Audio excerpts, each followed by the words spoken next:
Bon, rebonjour tout le monde. Je voudrais revenir un petit peu sur le sujet de l'esprit, de l'âme. Pour bien vous expliquer que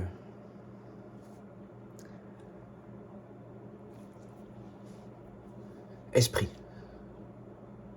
l'esprit est pris. Normalement, l'esprit est pris au piège dans le corps. Pour être en harmonie avec l'esprit créateur, il faut être en harmonie avec le corps.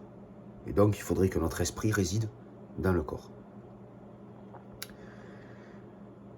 L'homme, pour s'éloigner du corps, puisque le corps est quand même l'amas des ténèbres, il y a de tout dedans.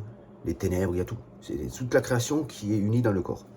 Donc, il faut traverser toutes ces choses-là pour pouvoir, justement, unir notre esprit à l'esprit créateur. C'est complexe, enfin c'est complexe.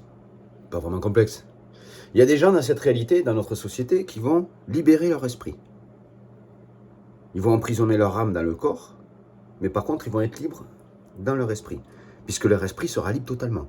Il pourra vivre de tous les plaisirs qu'il veut, il pourra faire tout ce qu'il veut, parce qu'il utilise le corps avec son esprit, mais avec son esprit égotique. Du coup, il a l'esprit libre, totalement libre, dans cette réalité. Mais l'âme est toujours prisonnière du corps. Et donc, de la création. Dans un sens inverse, quand on emprisonne notre esprit, vous savez, c'est un petit peu qui va à la chasse perd sa place. Il faut qu'on en mette un. Il y a un sacrifice à faire. Tout est question de sacrifice dans la création. Pourquoi? Parce que Dieu est lui-même le sacrifice éternel. Donc, pourquoi n'y aurait-il pas un sacrifice à faire pour aller chercher le divin? C'est comme s'il fallait faire un sacrifice. Pour libérer notre âme, sacrifier notre esprit. Notre esprit désireux, notre esprit qui voudrait manger des gâteaux, qui voudrait avoir des relations sexuelles tous les jours, qui voudrait avoir ceci, qui voudrait avoir cela. Notre esprit qui voudrait de l'argent, notre esprit qui voudrait être riche, notre esprit qui voudrait se faire plaisir dans les beautés de la création de l'homme. C'est lui qu'il faut emprisonner. Parce que si on ne l'emprisonne pas, notre âme, elle, est prisonnière du corps. Le corps a besoin d'un prisonnier. C'est comme ça que je vous l'explique. Mais le corps a besoin d'un prisonnier. Soit l'âme, soit l'esprit.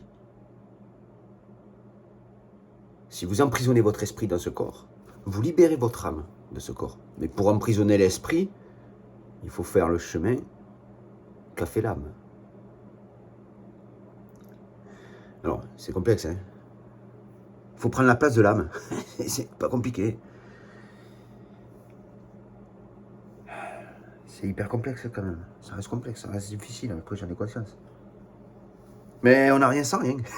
Qu'est-ce que tu veux que je te dise? Donc mon âme a la possibilité de voyager dans ce grand tout. Et c'est mon mental qui va faire l'expérience de ce que mon âme rencontre. À l'aveugle. À l'aveugle. A contrario de l'esprit qui, lui, ne marche pas à l'aveugle. D'accord? L'esprit, lui, a besoin de voir pour croire. A besoin de voir pour aller chercher. Il a besoin de toucher, il a besoin de choses. C'est pour ça que quand on enferme notre esprit à l'intérieur du corps, c'est très difficile de le garder prisonnier. Tant que nous le gardons prisonnier, notre âme est libre. S'il y en a un qui part, l'autre doit prendre sa place. Donc je comprends de plus en plus pourquoi je fais toutes ces expériences cosmiques dans lesquelles, si vous voulez, on ne sait pas où on va. C'est notre âme qui se balade, notre âme qui marche dans ce grand tout. Et notre mental qui en fait l'expérience. On vit mentalement ce que notre âme rencontre. Je vous l'explique de mieux en mieux, c'est comme ça que je vous l'explique pour l'instant. Alors du coup, on côtoie le grand tout cosmique. On côtoie le grand tout cosmique, et non le grand tout terrestre. L'esprit, lui, peut côtoyer ce grand tout terrestre. Il peut se nourrir et s'enrichir de connaissances, par le biais de lecture, par le biais de choses comme ça. Mais à contrario, l'âme, elle, va enrichir le mental par expérience de contact. De conscience à conscience. L'esprit est l'architecte créateur du corps, pas l'esprit de l'homme. L'esprit de l'homme est créateur, architecte de son mental égoïste. C'est pour ça que c'est tout en cohésion. Voilà, je vais vous laisser parce que la vidéo fait 5 minutes, mais vous verrez par la suite, ça va être de plus en plus propre et précis. À bientôt.